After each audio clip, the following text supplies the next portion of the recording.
ഉടമ്പടിയുടെ ദിവ്യശക്തിയാൽ, അത്യുന്നത ശക്തിയാൽ കർത്താവേ ഞങ്ങളുടെ മനസ്സിനെ ആത്മാവിനെയും പ്രാർത്ഥനാ നിയോഗം വിശുദ്ധിയോടെ ജീവിക്കുവാൻ, വിശുദ്ധരോടൊത്തു ജീവിക്കുവാൻ, വിശുദ്ധിയോടെ ജീവിക്കുവാൻ, വിശുദ്ധരോടൊത്തു ജീവിക്കുവാൻ, ക്ഷമിച്ചും സഹിച്ചും ജീവിക്കുവാൻ കൃപയും ശക്തിയും പകരണമേ.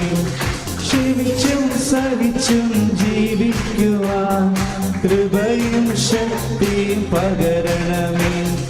വിശുദ്ധിയോടെ ജീവിക്കുവാൻ, വിശുദ്ധരോടൊത്തു ജീവിക്കുവാൻ, വിശുദ്ധിയോടെ ജീവിക്കുവാൻ, വിശുദ്ധരോടൊത്തു ജീവിക്കുവാൻ, ക്ഷമിച്ചും സഹിച്ചും ജീവിക്കുവാൻ കൃപയും ശക്തിയും പകരണമേ. ക്ഷമിച്ചും സഹിച്ചും ജീവിക്കുവാൻ കൃപയും ശക്തിയും പകരണമേ. പരിശുദ്ധ പരമദിവ്യകാരുണ്യത്തിന്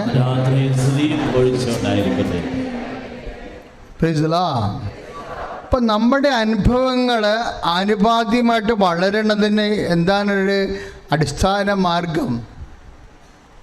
നമ്മുടെ ദൈവാനുഭവങ്ങൾ ആനുപാതികമായിട്ട് വളരുന്നതിന് വേണ്ടിയുള്ള അടിസ്ഥാന മാർഗം എന്താണ്? ഈശോയെക്കുറിച്ചുള്ള അറിവുകളും ആനുപാതികമായിട്ട് വളരുകയാണ് ചെയ്യേണ്ടത്. ഈശോയെക്കുറിച്ചുള്ള അറിവുകൾ, അതാണ് ഈ അന്ധന്മാരോട് ഈശോ ചോദിക്കണത്. അന്ധന്മാരോട് മാത്രം എന്താ ചോദിക്കണത്? അതാണ് ചോദ്യം. ഞാൻ നിങ്ങൾക്ക് വേണ്ടി എന്ത് ചെയ്തു തരണമെന്നാണ് നിങ്ങൾ ആഗ്രഹിക്കുന്നത്? അതാണ് ചോദ്യം. അപ്പോൾ നിങ്ങൾ എന്ത് ചോദിച്ചാലും എനിക്ക് ചെയ്തു തരാൻ കഴിയുമെന്നല്ലേ എൻ്റെ അർത്ഥം? മനസ്സിലായില്ലേ? ഇപ്പോൾ ജെറിക്കോയിലെ രണ്ടന്ധന്മാരോടും ജെറിക്കോയുടെ പുറത്ത് ബർത്തിമേയോസിനോടും കർത്താവ് ചോദിക്കുന്ന ഒരേ ഒരു ചോദ്യമാണ്. എന്താണ്? ഞാൻ നിങ്ങൾക്ക് വേണ്ടി എന്ത് ചെയ്തു തരണമെന്നാണ് നിങ്ങൾ ആഗ്രഹിക്കുന്നത്? എൻ്റെ അർത്ഥം എന്താണ്? നിങ്ങൾ എന്താഗ്രഹിച്ചാലും, പറഞ്ഞേ, ഒന്ന് ചിന്തിച്ച് നോക്കിയേ. നിങ്ങൾ എന്താഗ്രഹിച്ചാലും എനിക്ക് നിങ്ങൾക്ക് ചെയ്തു തരാൻ കഴിയും. കൈയടിച്ച് കർത്താവ്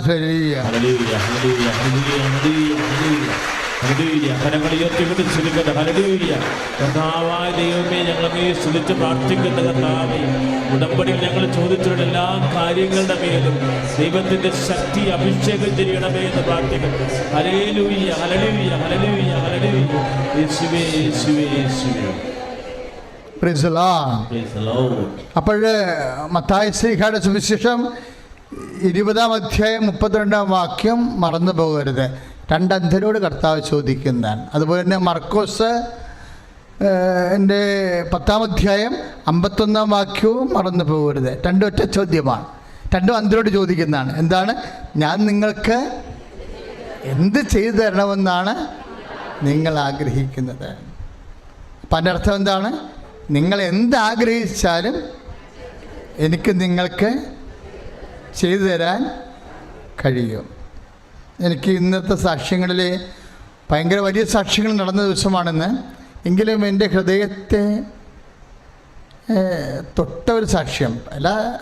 അതായത് എനിക്ക് ആദ്യത്തെ സാക്ഷ്യമില്ലേ, എന്നാ സാക്ഷ്യം? ഈ ഞങ്ങളുടെ വീട്ടിൽ കുറേ അരിച്ചാക്കുകളൊക്കെ ഇട്ട് കച്ചവടം നടത്തിയവരാണ് ഞങ്ങൾ. അവസാനം 1 കിലോ അരി വാങ്ങിക്കാൻ പോലും ഞങ്ങൾക്ക് പാടായിരുന്നു എന്ന് പറഞ്ഞില്ലേ? അവർ ഇനിയും കർത്താവ് അനുഗ്രഹിക്കും. എന്താ കാര്യം എന്നറിയാമോ? ഈ നാട്ടുകാരുടെ മുമ്പിൽ വന്ന് അവരുടെ എളിമയോടെ അവരുടെ അവസ്ഥകൾ പറഞ്ഞ കേട്ടെ, എന്ത് ഹൃദ്യമാണ് കേൾക്കാൻ. നമുക്ക് ഫീൽ ചെയ്യും അത് പറയുമ്പോൾ. അവരത് സത്യസന്ധമായിട്ട് പറയണതാണ്. കാര്യം നമ്മൾ എളിമയോടെയും വിനയത്തോടെയും കർത്താവിൻ്റെ തിരുസന്നിധിയിലും ദൈവജനത്തിൻ്റെ മുമ്പിലും നമ്മുടെ വിശ്വാസം ഏറ്റു പറയുമ്പോൾ ഈ എളിമ എന്ന് പറയുന്നത് വല്ലാത്ത ഒരു സംഭവമാണ് ബൈബിളിൽ. ഇപ്പം യാക്കോബ് 4:4 പറയണില്ലേ? 4:6 കർത്താവ് എളിമയുള്ളവന് കൃപ കൊടുക്കും. എളിമയുള്ളവന് കൃപ കൊടുക്കും. എളിമ എപ്പോഴും നമ്മൾ ശ്രദ്ധിക്കണം. അതായത് അപ്പോൾ എനിക്കങ്ങനെയാണ് ആ സാക്ഷ്യം കേട്ടപ്പോൾ എനിക്ക് ഫീൽ ചെയ്തത്. എന്നിട്ട് ഇവരെ എന്നാ സംഭവിക്കണമെന്ന് വെച്ച് കഴിഞ്ഞാൽ അവരുടെ ജീവിതത്തിൽ ഒന്നുമില്ല, സീറോ ആയിപ്പോയി. അതെ, ഒരുമാതിരിപ്പെട്ട ജീവിക്കാൻ പച്ചപ്പുണ്ടായ ആൾക്കാർ പിന്നെ സീറോ ആയിക്കഴിഞ്ഞാൽ അവർക്ക് സഹിക്കാൻ പറ്റത്തില്ല. അതിൻ്റെ ഒരു ഇമോഷണൽ ബാക്ക്ഗ്രൗണ്ട് വല്ലാത്ത പെയിൻഫുള്ളാണ്. അത്യാവശ്യം മര്യാദ ജീവിച്ചിട്ടതിന് ശേഷമേ എല്ലാം തകർന്ന് തരിപ്പണമായിട്ട് പിന്നെ സീറോ വരുമ്പോഴേ നമുക്ക് പിടിവിട്ട് പോകും. നമ്മുടെ അത്ര ഒരു സാക്ഷ്യമാണ്. പിന്നെ അങ്ങനെ പിടിവിട്ട് പോകുമ്പോൾ അവരുടെ പിടി എന്താ? ആരോ കൂട്ടുകാരികൾ പറഞ്ഞു, കൃപാസനത്തിൽ മാതാവുണ്ട്, അവിടെ വന്ന് പറഞ്ഞാൽ എന്തെങ്കിലും സമാധാനം ഉണ്ടാകും. അപ്പം അവർ ഇല്ലാത്ത അപ്പം ആ ചേട്ടായി അവസാനം ലോട്ടറി ടിക്കറ്റ് വാങ്ങിച്ച് നിരത്തിപ്പോയിരിക്കുന്ന ഒരു കാഴ്ചയില്ലേ ഇല്ലേ? അപ്പം ആദ്യമേ ആ ബിസിനസ്സാണെങ്കിൽ കുഴപ്പമില്ല. ഇവർ കുറേ വലിയ കച്ചവടമൊക്കെ ചെയ്തിട്ടാണ് അവസാനം കുറഞ്ഞ് വന്ന അവസാനം തെരുവിലായിപ്പോയി. അപ്പം അത് അപ്പോഴേ വൈഫ് എന്ന രീതിയിൽ അവർ ചെറുപ്പമല്ലേ, അവർക്കും കുഞ്ഞിനും അത് അപ്പായി ഇങ്ങനെ ലോട്ടറി ടിക്കറ്റും കൊണ്ട് ഇത്രയൊക്കെ നന്നായിട്ട് ജീവിച്ചിട്ട് അവസാനം എല്ലാം തേച്ച് മുടിഞ്ഞ് കഴുകിപ്പോയി അവസാനം നിരത്തിൽ പോകുമ്പോൾ സങ്കടമുണ്ട്. അങ്ങനെ സങ്കടത്തിൻ്റെ തീരത്ത് ഇരിക്കുന്ന സമയത്താണ് അവരെ വിളിക്കണത്. ആര്? കൃപാസനത്തിലെ അമ്മ എല്ലാവരെയും അനുഗ്രഹിക്കുന്നുണ്ടെന്നും പറഞ്ഞ് വിളിക്കുക. ഇപ്പം പയ്യാവൂരിൽ നിന്നൊക്കെ അമ്മ കണ്ണൂരിൽ നിന്ന് അവർ പറയാൻ കേട്ടില്ലേ, എൻ്റെ വീട് കണ്ണൂരിൽ നിന്ന് പിന്നെയും അകലെയാണ്, പയ്യാവൂരാണെന്നൊക്കെ പറയണില്ലേ, 50 കിലോമീറ്റർ പിന്നെ അകലെയാണെന്നാണ് പറയണത്. അവിടെ നിന്നാണ് 7 മാസം അടുപ്പിച്ച് മുടങ്ങാതെ വരണത്. എന്തിനാ വരണത്? അവിടെ ഉള്ളിൽ കർത്താവ് ഒരു ബോധ്യം കൊടുത്തിട്ടുണ്ട്. എങ്ങനെയായാലും 3-4 രൂപയെങ്കിലും ചിലവാകും അവിടെ നിന്ന് ഇവിടെ വരുമ്പോൾ. അവർക്ക് ഉള്ളിലൊരു ബോധ്യം കൊടുത്തിട്ടുണ്ട്, കർത്താവ് എന്നെ പരീക്ഷയുടെ കാലം കഴിയുമ്പോൾ എൻ്റെ വിശ്വാസത്തിന് കർത്താവ് മറുപടി പറയുമെന്ന്. ദൈവപൈതലേ, എൻ്റെയും നിൻ്റെയും പരീക്ഷയുടെ കാലം കഴിയുമ്പോൾ കർത്താവ് നമ്മുടെ വിശ്വാസത്തിന് മറുപടി പറഞ്ഞില്ലെങ്കിൽ കർത്താവ് ഉയർത്തുന്നിട്ടില്ലെന്ന് എൻ്റെ അർത്ഥം. പറഞ്ഞ മനസ്സിലായില്ലേ? എന്താ കാര്യമെന്നറിയാവോ? ദൈവത്തിൻ്റെ സത്യസന്ധതയിലാണ് നമ്മൾ വിശ്വസിക്കണത്. Praise the Lord, hallelujah. ഈ കണ്ട സാക്ഷികളെല്ലാം ആൾക്കാർ പറയണ എന്താ? അവിടെ വിശ്വാസത്തിന് ദൈവം കൊടുത്ത മറുപടിയാണ്. അവിടെ വിശ്വാസത്തിന് ഇപ്പം കണ്ണൂർ കാര്യത്തിൽ എന്താ പറഞ്ഞത്? എൻ്റെ കൂടെ കുറേ ആൾക്കാരുണ്ടായിരുന്നു. ഇപ്പം പയ്യാവൂർ ചേച്ചി എന്ന സഹോദരി എന്നാ പറഞ്ഞത്? എൻ്റെ കൂടെ കുറേ ആൾക്കാരുണ്ടായിരുന്നു. ആരാണ്ട് കൃപാസനം പത്രവും തിന്ന് ദോശ ചുരുട്ട് തിന്നെന്ന് കേട്ടപ്പോൾ കുറേ ആൾക്കാർ ഉൾവലിഞ്ഞെന്ന് പറഞ്ഞു അല്ലേ? അതിൽ ഇല്ലേ? ആ സാക്ഷിയൊക്കെ എനിക്ക് ഭയങ്കര ഇഷ്ടപ്പെട്ടായിരുന്നു. എന്താ കാര്യം എന്നറിയാമോ? അത് വെറുതെ പിശാച് ഉണ്ടാക്കിയൊരു സാധനം. അങ്ങനെ സംഭവം നടന്നിട്ടില്ല. ഞങ്ങൾ ഈ അരൂര് മുതൽ ഇവിടെ ആലപ്പുഴ വരെയുള്ള എല്ലാ ആശുപത്രികളിലും വിവരാവകാശ പ്രകാരം കത്ത് കൊടുത്തിരിക്കുകയാണ് ഈ രോഗിനെ ഇവിടെ അഡ്മിറ്റ് ചെയ്തെന്നറിയാൻ വേണ്ടി. ഒരു മനുഷ്യനെ പോലും അഡ്മിറ്റ് ചെയ്തിട്ടില്ല. അങ്ങനൊരു അമ്മയുമില്ല, അങ്ങനൊരു കുഞ്ഞുമില്ല. വെറുതെ ഒരു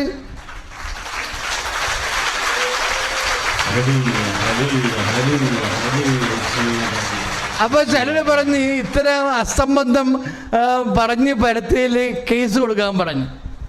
കേസ് കൊടുത്തിട്ടുണ്ട്. എവിടെയാണെന്നറിയാവോ? ദിബിഡ.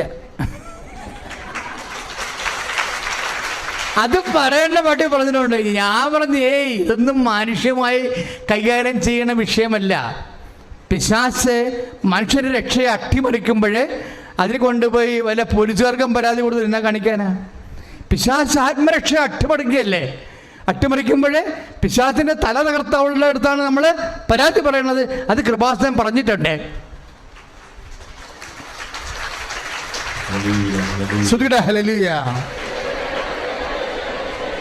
Hallelujah hallelujah hallelujah hallelujah hallelujah hallelujah. കരങ്ങൾ ഉയർത്തിക്കൊണ്ട് സ്തുതിക്കട്ടെ. കർത്താവേ, കൃപാസനത്തെ സമർപ്പിക്കുന്നു.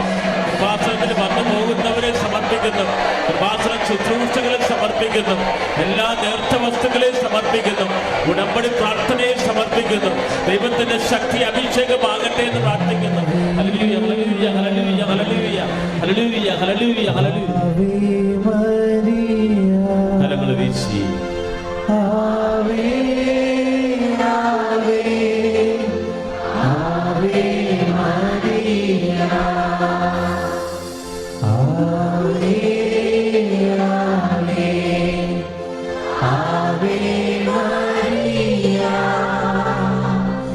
ആവേ ആവേ ആവേ മരിയ. പരിശുദ്ധ പരമ ദിവ്യകാരുണ്യത്തിന്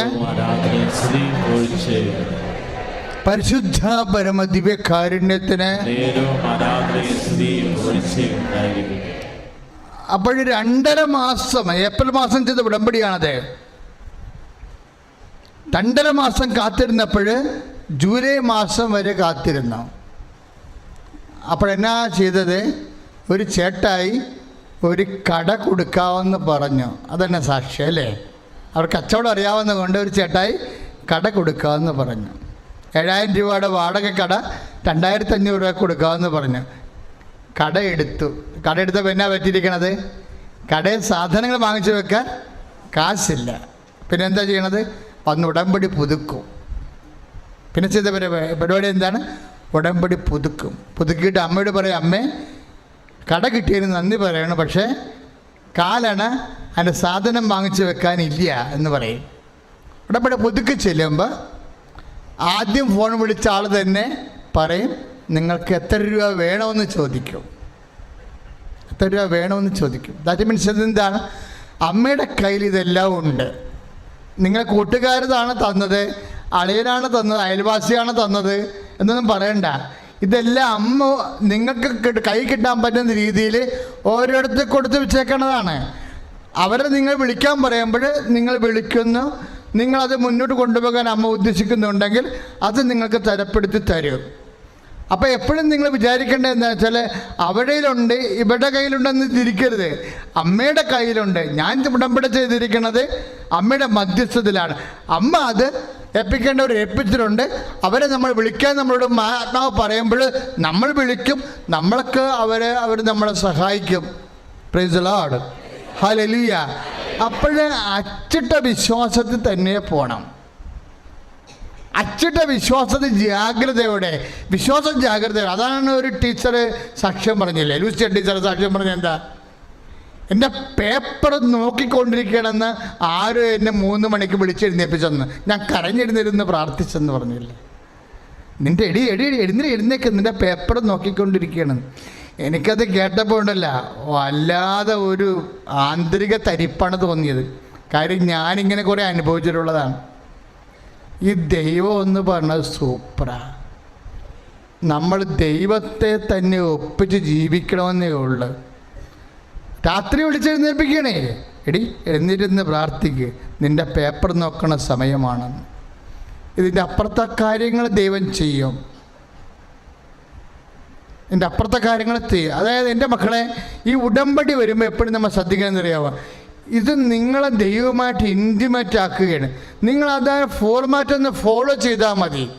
കാര്യം അതിൽ കാച്ചി കുറുക്കി സത്യസന്ധമായി ഈ 4000 വർഷങ്ങൾ നോഹിൻ്റെ കാലം മുതൽ ഇന്ന് വരെ ദൈവവും അവൻ്റെ ജനതയും തമ്മിൽ ജീവിച്ച ആത്മബന്ധത്തിൻ്റെ ഒരു ആത്മസ്പർശമുണ്ട്. അതാണ് ഈ ഉടമ്പടിയിലുള്ളത്. അതുകൊണ്ടാണ് ഇത് I will come with you എന്നല്ല പറയണത്. മോസസിനോടൊക്കെ എന്താ പറയണത്? നീ യുദ്ധം ചെയ്യണ്ട, ഞാൻ യുദ്ധം ചെയ്യാം, ഞാൻ നിൻ്റെ ജനത്തിൻ്റെയും കൂടെ വരാമെന്നാണ്. അത്ര ഇൻറ്റിമസിയാണ്. അതല്ല ടീച്ചർ ചുമക്കുന്നത്. നിയമാവർത്തനം 4:7 കോട്ട് ചെയ്തിട്ടാണ് അവർ ആ സാക്ഷ്യം അവസാനിക്കുന്നത്. നിയമാവർത്തനം 4:7 എന്താ പറയണത്? പ്രാർത്ഥിക്കുന്നവർക്ക് ഇത്രയും സമീപസ്ഥനായ ദൈവമുള്ള ശ്രേഷ്ഠ ഏത് ജനതയാണുള്ളതെന്ന് ചോദിക്കണില്ലേ? സുധിയുടെ ഹല്ലേലൂയ, യേശുവേ ഹല്ലേലൂയ, ഹല്ലേലൂയ. കരങ്ങൾ ഉയർത്തിക്കൊണ്ട് സ്തുതിക്കട്ടെ. ഹല്ലേലൂയ.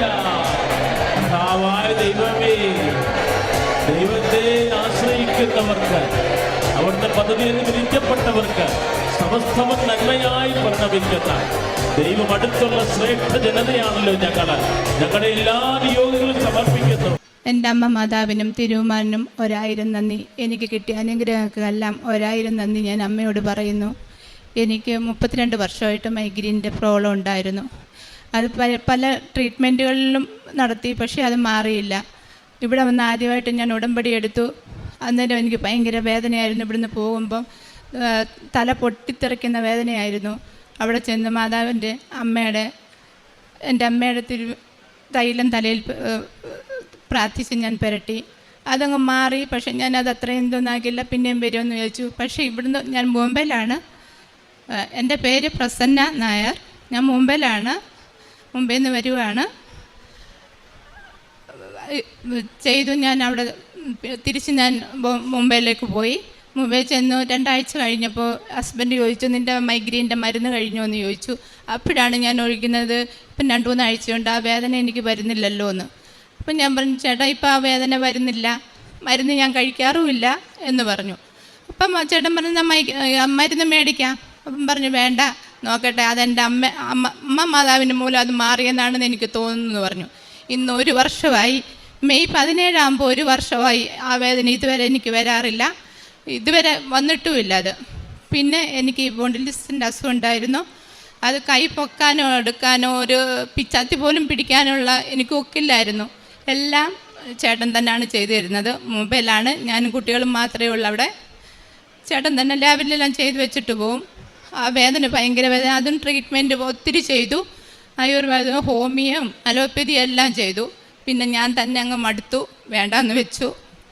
അങ്ങനെ ഇരിക്കുമ്പോഴാണ് അച്ഛൻ്റെ ഒരു പ്രാർത്ഥന ആരാധനയായിരുന്നു അത്. ആരാധന കൂടിയപ്പോൾ അച്ഛൻ പറഞ്ഞു, ഒരു വ്യക്തിയുടെ വലതുകാലിൻ്റെ ഭാഗത്ത് മസിൽ മാതിരി ഉരുണ്ടുകൂടി കിടക്കുന്നുണ്ടെന്ന്. ശരിയാണ്, എനിക്ക് ആ വേദന വരുമ്പം അങ്ങനെ വരാറുണ്ട്. ഞാനത് അത്രയും കാര്യമില്ല. അച്ഛൻ പറഞ്ഞു അത് അവിടെ വെച്ച് പ്രാർത്ഥിക്കാൻ പറഞ്ഞു. കൈവച്ച് ഞാൻ പ്രാർത്ഥിച്ചു. ഞാൻ അതും വിട്ടു. 1 ആഴ്ച കഴിഞ്ഞപ്പം എനിക്ക് പിന്നെ എല്ലാ ജോലിയും ചെയ്യാമെന്നുള്ള ഒരു സ്ഥിതിയായി.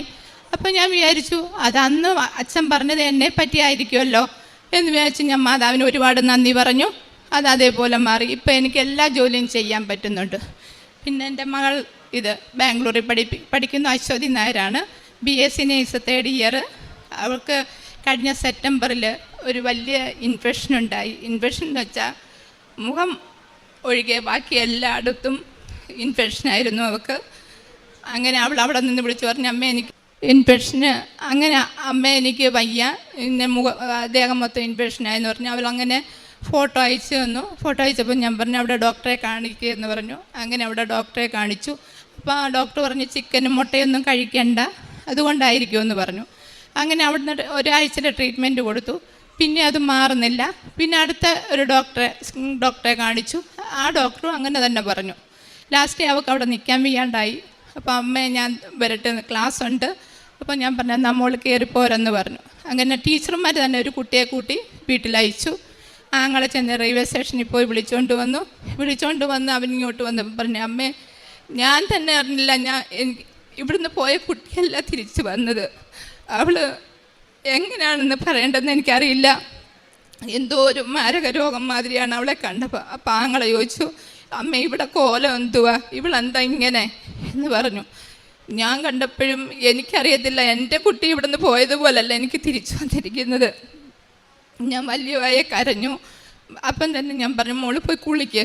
മാതാവിൻ്റെ ഉപ്പെടുത്ത വിശ്വാസ പ്രമാണം ചൊല്ലി ഞാൻ ആ ഉപ്പിട്ട് ഇത് ചെയ്തു. അസുഖമായിട്ടല്ല, ഇൻഫെക്ഷനാണെന്നാണ് ഡോക്ടർമാർ പറഞ്ഞത്. ഫുൾ ഇൻഫെക്ഷനാണ്, കറുത്ത പാടും, പിന്നെ അവിടുന്ന് ബ്ലഡ് വരുന്നുണ്ടായിരുന്നു. അങ്ങനെ ഒരു ഇതായിരുന്നു. ഇൻഫെക്ഷനാണെന്ന് ഡോക്ടറെ കാണിച്ചപ്പോൾ ഇൻഫെക്ഷനാണെന്ന്, ചിക്കനും മുട്ടയും കഴിക്കേണ്ട, അതിൻ്റെ ഇൻഫെക്ഷനാണെന്നാണ് പറഞ്ഞിരിക്കുന്നത്. ഇവിടെ വന്നു. ഞാൻ പറഞ്ഞു, മോള് കുളിക്കുമെന്ന് പറഞ്ഞു. പെട്ടെന്ന് തന്നെ ഞാൻ മാതാവിൻ്റെ നീലത്തിരിയും പച്ചത്തിരിയും കത്തിച്ച് വെച്ചിട്ട് മാതാവിനോട് ഞാൻ പറഞ്ഞു, മാതാവേ ഞാൻ ഒന്നേ ആവശ്യപ്പെട്ടിട്ടുള്ളൂ, എൻ്റെ കുട്ടികൾക്കൊരാപത്തും വരുത്തരുത്. എന്തസുഖം ഉണ്ടെങ്കിലും എനിക്ക് വന്നോട്ടെ, പക്ഷേ എൻ്റെ കുട്ടികൾക്കൊരാപത്തും വരരുതെന്ന് പറഞ്ഞ് ഞാൻ കരഞ്ഞു. അപ്പം മോൻ പറഞ്ഞു, അമ്മ എന്തിനാ കരയുന്നത്, ഇതിനൊക്കെ ട്രീറ്റ്മെൻറ്റ് ഇല്ലേ എന്ന് പറഞ്ഞു. ഞാൻ പറഞ്ഞു അതല്ല, മാതാവിനോട് ഞാൻ എൻ്റെ സങ്കടം പറയണ്ടേന്ന് ചോദിച്ചു. അങ്ങനെ ഞാൻ മോനോട് വഴക്ക് പറഞ്ഞു. അങ്ങനെയായി.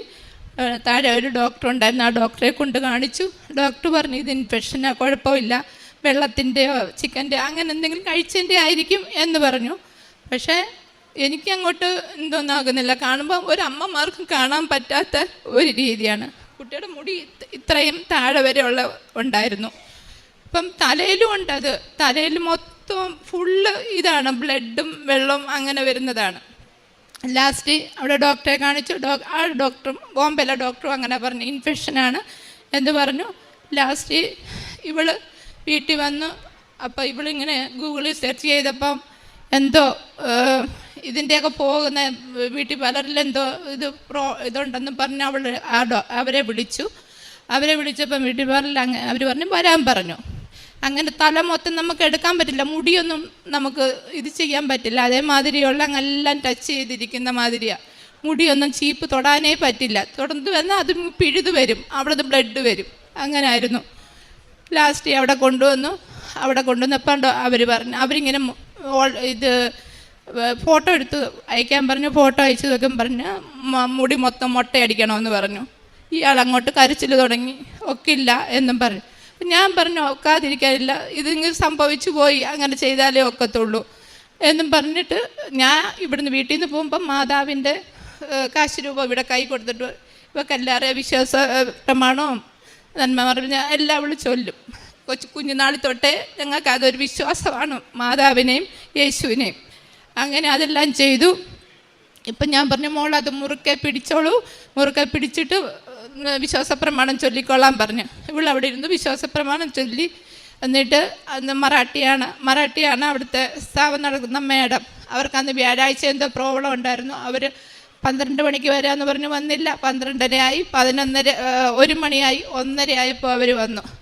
അവർ വന്നപ്പം പറഞ്ഞ് ഇങ്ങനെ മുടി പിടിച്ചു നോക്കിയപ്പോൾ അവർ പറഞ്ഞു ഇത് പ്രോബ്ലം ഒന്നും ഇല്ലല്ലോ, ഇത് കുഴപ്പമില്ല, മുട്ടയടിക്കണ്ട എന്ന് പറഞ്ഞു. കാരണം നമ്മൾ ശരിക്കും ഉണങ്ങി, അവിടെ തലയിൽ കൂടെ വെള്ളവും ബ്ലഡും വരുന്നുണ്ടായിരുന്നു. അതുകൊണ്ടാണ് ആ മാഡം പറഞ്ഞത് ഞാൻ ചെയ്യുന്ന ട്രീറ്റ്മെൻറ്റ് ഇൻഫെക്ഷനായാൽ അത് വേറെ ഒരു പ്രോബ്ലം ആകും, അതുകൊണ്ട് മുട്ടയടിക്കണമെന്ന് അവർ പറഞ്ഞത്. അപ്പം പിന്നെ അവർ പറഞ്ഞു വേണ്ട കുഴപ്പമില്ല, ഇത് ഞാൻ ട്രീറ്റ്മെൻറ്റിലൂടെ തരാമെന്ന് പറഞ്ഞു. അപ്പം ഞാൻ പിന്നെ അവരോട് പറഞ്ഞു മുടി കുറച്ചങ്ങ് മുറിച്ചേരാന്ന് പറഞ്ഞു. അവർ പറഞ്ഞു എന്തോത്തിനാ മുറിക്കുന്നത്, അതുവരെ മുട്ടയടിക്കണമെന്ന് പറഞ്ഞ വ്യക്തിയാണ്. പിന്നെ അവർ പറഞ്ഞു എന്തിനാ വേണ്ട എന്ന് പറഞ്ഞു. അത് ഭയങ്കര ഒരു അത്ഭുതമാണെന്നോ എനിക്കറിയില്ല, എന്തുവാണോ അവിടെ സംഭവിച്ചത്. എൻ്റെ അമ്മ എനിക്കത് അവൾ കരച്ചിലാണോ എന്തോ എന്ന് അവൾക്ക് തന്നെ അറിയില്ല. അതേമാതിരിയാണ് എല്ലാം കൂടി കേട്ടപ്പോൾ അവൾക്കൊരു ടെൻഷനും കാര്യങ്ങളും. ഞാൻ പറഞ്ഞു മോള് ടെൻഷൻ അടിക്കണ്ട. അന്നേരം എനിക്കൊരു സമാധാനം ഉണ്ടായിരുന്നു, എൻ്റെ അമ്മ എന്നെ കൈവിടില്ല എന്നുള്ളത്. അങ്ങനെ എൻ്റെ അമ്മ എന്നെ കൈവിട്ടില്ല. ആ ട്രീറ്റ്മെൻറ്റ് എന്തോന്നാക്കി. പിന്നെ വൈകിട്ട് വന്നപ്പം സ്കിൻ ഡോക്ടറെ കണ്ടു. അവിടെ ചെന്ന് നോക്കാം. അപ്പം നമ്മൾ ശരീരം കണ്ടു കഴിഞ്ഞാൽ നമുക്ക് തന്നെ ഒരു എന്തോ മാതിരിയാണ് അതേമാതിരി. അപ്പോൾ ആ ഡോക്ടർ ചോദിച്ചു ഇതെന്തോ സംഭവിച്ചേ എന്ത് ചോദിച്ചപ്പം പറഞ്ഞു പിന്നെ ബ്ലഡും അതും ഇതും എല്ലാം ചെക്ക് ചെയ്തു, യാതൊരു കുഴപ്പമില്ല, ബ്ലഡിലൊന്നും ഒരു കുഴപ്പമില്ല. അപ്പോൾ അങ്ങനെ പറഞ്ഞു ഇത് 2 മാസമെങ്കിലും ആവും മാറാൻ. അപ്പോൾ ഇവൾക്ക് 10 ദിവസത്തെ ലീവിനാണ് അവൾ വന്നിരിക്കുന്നത്. പിന്നെ എക്സാം ടൈമാണ്. അപ്പം ഞാൻ എൻ്റെ മാതാവിനോട് പറഞ്ഞു മാതാവേ ഈ 2 മാസമൊന്നും ഇവിടെ നിർത്താൻ ഒക്കില്ല, നീ ഇത് പെട്ടെന്ന് ഒന്ന് മാറ്റിത്തരണേന്നും പറഞ്ഞ് ഞാൻ വലിയ വായിക്കഴുതാൻ കരഞ്ഞു. മാതാവിനോട് പ്രാർത്ഥിച്ചു. അതിൻ്റെ ഫലമായിട്ട് ആ 2 മാസമെന്ന് ഡോക്ടർ പറഞ്ഞത് ഒരാഴ്ച കൊണ്ട് അതെങ്ങനെ മാറിക്കിട്ടിയെന്ന് എനിക്കറിയില്ല. ഈ തൈലവും ഉപ്പും ഡെയിലി ഞാൻ ഉപയോഗിക്കാറുണ്ട്. കുളിച്ചിട്ട് വരാൻ ശരീരത്ത് ഫുള്ള് അത് ഉപയോഗിച്ചിട്ടാണ് അവൾ കിടക്കുന്നത്. അതുപോലെ വൈകിട്ട് അവൾ കൊന്ത ചെല്ലും, ബൈബിള് വായിക്കും. അന്നേരം മാതാവിൻ്റെ തൈലം അവിടെ നെറ്റിൽ കുരിശ് വരച്ച് ഞാൻ എടുക്കും. ബാംഗ്ലൂരിൽ പോയപ്പോൾ ഇതെല്ലാം ഞാൻ കൊടുത്ത് വിട്ടിട്ടുണ്ട്. മോൾക്ക് എന്തെങ്കിലും ഒരു അസ്വസ്ഥത വരുവാണെങ്കിൽ പെട്ടെന്ന് മാതാവിൻ്റെ ഈ തൈലം ഉപ്പ് ഉപയോഗിച്ചിട്ട് മാതാവിൻ്റെ വിശ്വാസപ്രമാണം ചൊല്ലിയാൽ മതി, മോൾക്ക് വേറെ ഒരു കുഴപ്പവും ഇനി വരില്ലെന്നും പറഞ്ഞ് അയച്ചു. ഇത്രയെല്ലാം മാതാവ് എനിക്ക് അനുഗ്രഹം, ഇതിൽ കൂടുതൽ അനുഗ്രഹങ്ങൾ തന്നിട്ടുണ്ട്. ഇവിടുത്തെ സമയക്കുറവുകൊണ്ട് പറയാൻ പറ്റില്ല. ഒത്തിരി നമ്മൾ മാതാവിനെ വിശ്വസിച്ച് കഴിഞ്ഞാൽ നമ്മുടെ മാതാവ് നമ്മുടെ കൂടെ ഉണ്ട്. അത് 100% എനിക്ക് എന്താണ്. ഞാനൊരു ഹിന്ദുവാണ്, എന്നാൽ കൂടിയും എനിക്ക് എൻ്റെ അമ്മയെ 15 വർഷമായിട്ട് അറിയാം. അമ്മ ഞാൻ പ്രാർത്ഥിക്കാറുണ്ട്. അവിടെ ആണെങ്കിൽ ഇവർ പഠിക്കുന്ന സ്കൂളിൻ്റെ അടുത്ത് മാതാവിൻ്റെ ഒരു പള്ളിയുണ്ട്. എല്ലാ ബുധനാഴ്ച ഞാൻ അവിടെ പോയി മെഴുകുതിരി കത്തിക്കാറുണ്ട്. എനിക്ക് നല്ല വിശ്വാസമുണ്ട് എൻ്റെ മാതാവിനെ.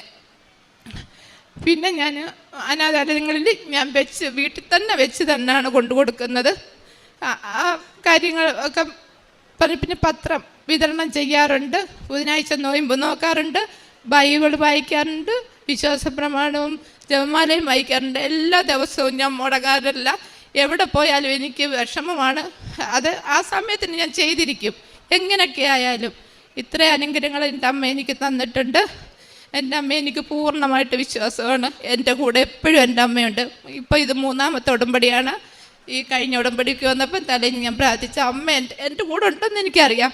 പക്ഷേ ഒരു എന്തോന്ന് എനിക്ക് കാണിച്ചു തരണേ അമ്മയെന്ന് പറഞ്ഞു.